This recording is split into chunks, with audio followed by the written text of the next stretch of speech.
Well, we've heard about Peter Garrett and Malcolm Turnbull. We actually invited them to speak here today.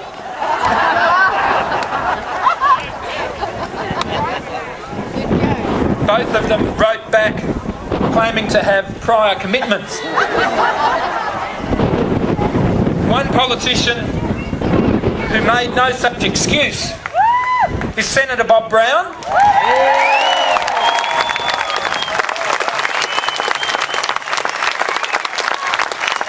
Bob, who has been a tireless campaigner for Tasmania's natural environment, whether it's the Franklin,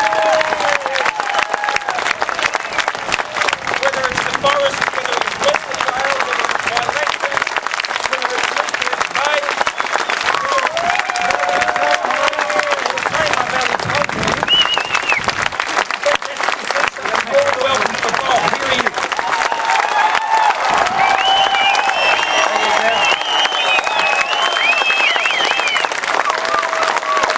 Thank you, Indigenous people, for welcoming us.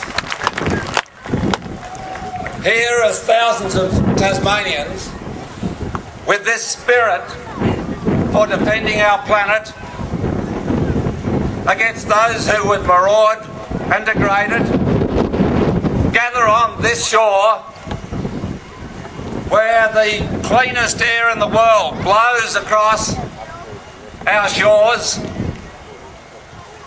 where the most beautiful seas wash upon these shores, where some of the most magnificent forests on the face of the planet give harbour to wondrous wildlife, including one of the largest eagles on the planet, the giant Tasmanian wedge-tail. We are gathered here to say we are not going to have a polluting, forest-destroying, sea-polluting pulp mill in the midst of all this. We will not have it.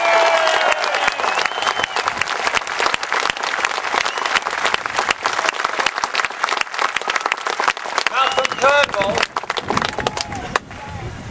as Jeff Cousins described him, the minister against the environment, not for it, not only failed to stand for the environment, which was his duty this week, but he failed to stand against this proven anti-environmental, lusted for Australia, Prime Minister John Howard.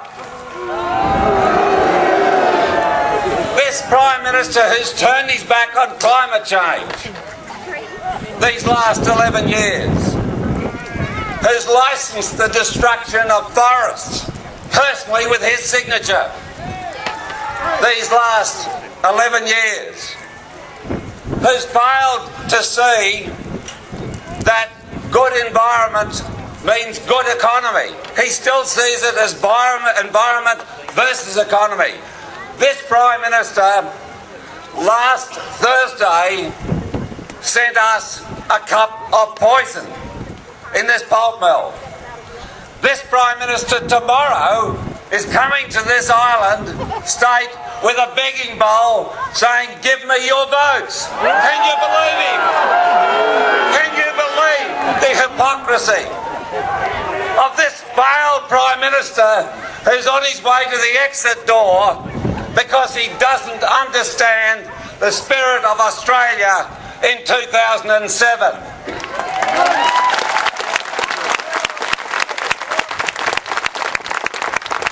And then we have Malcolm Turnbull saying, well, I'm standing for world's best practice.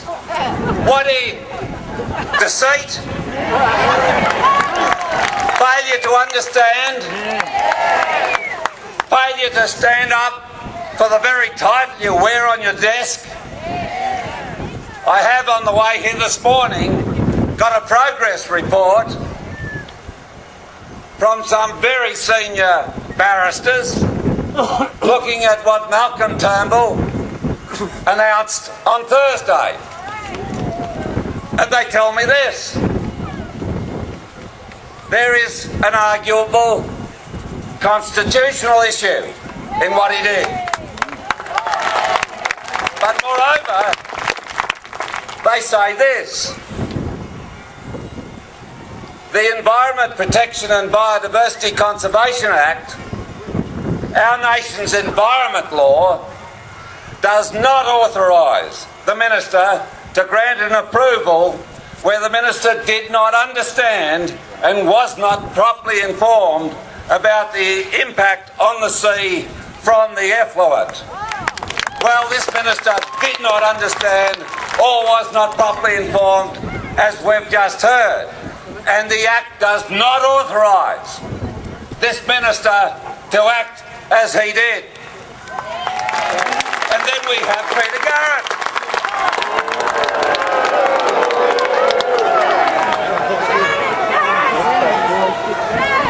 Midnight failure. Daytime failure. 24 hours a day failure on our environment. Peter, you give us a choice between you and the Tamar Valley. Well, Peter, we choose the Tamar Valley.